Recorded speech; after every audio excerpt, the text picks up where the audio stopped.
Vous avez déjà entendu parler d'inflammation, mais est-ce qu'on sait vraiment ce que c'est qu'une inflammation? L'inflammation, en réalité, c'est une défense naturelle du corps humain. Lorsque vous vous blessez, lorsque vous attrapez une infection, lorsque vos tissus sont agressés, votre système immunitaire déclenche une réaction de protection. Cette réaction permet d'éliminer la menace et de commencer le travail de réparation. Pour mieux comprendre, imaginez une autoroute, et sur cette autoroute apparaît soudainement un trou dans la chaussée. Les autorités envoient directement une équipe de réparation, ils installent leurs cônes, ils installent les bandes, ils installent les signaux, voies occupées, ils installent tout le matériel pour pouvoir travailler en toute sécurité. Cette intervention est complètement nécessaire, sinon les usagers de la route seraient en danger. Eh bien, l'inflammation fonctionne exactement de la même manière. Le corps envoie ses équipes de réparation afin de sécuriser la zone et de commencer les réparations. Le problème apparaît lorsque les travaux durent beaucoup trop longtemps. Imaginez maintenant que les agents de réparation restent sur l'autoroute pendant des semaines, des mois entiers, alors que le problème a déjà été résolu. Les voies restent fermées, les embouteillages s'accumulent. Ce qui est à la base une solution devient finalement un problème. C'est exactement ce qui se produit lorsqu'une inflammation devient chronique.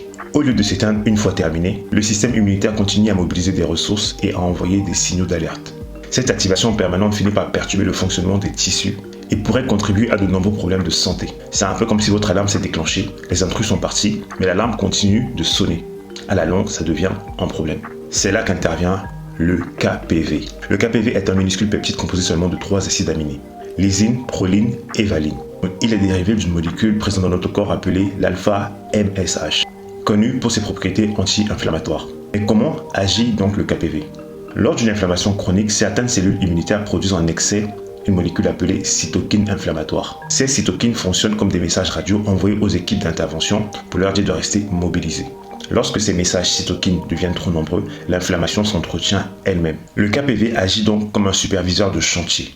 Il ne renvoie pas tous les ouvriers chez eux et ne ferme pas complètement le chantier. À la place, il aide à réduire les signaux excessifs et à dire aux équipes qu'il est temps de diminuer l'intervention lorsque la situation est sous contrôle.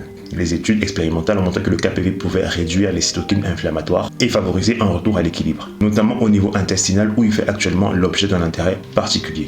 Pour résumer, l'inflammation est une réaction normale et utile. Donc lorsque vous avez un bleu, lorsque vous avez une rougeur, lorsque vous avez une douleur même, c'est normal. C'est le système immunitaire qui cherche à vous protéger. Le problème d'une inflammation, c'est lorsqu'elle commence à durer dans le temps. Et le KPV est un peptide étudié pour sa capacité à calmer cette intervention excessive, afin que les réparations puissent terminer sans perturber inutilement le fonctionnement de votre corps. C'est donc cette capacité qui favorise l'équilibre plutôt qu'à bloquer complètement le système immunitaire qui suscite l'intérêt des chercheurs pour le KPV. Ceci n'est pas un conseil médical, ceci n'est pas une incitation à consommer du KPV. Cette vidéo est faite à titre informatif. Toutes les infos sur les peptides sur le site eboostbio.com. Ciao.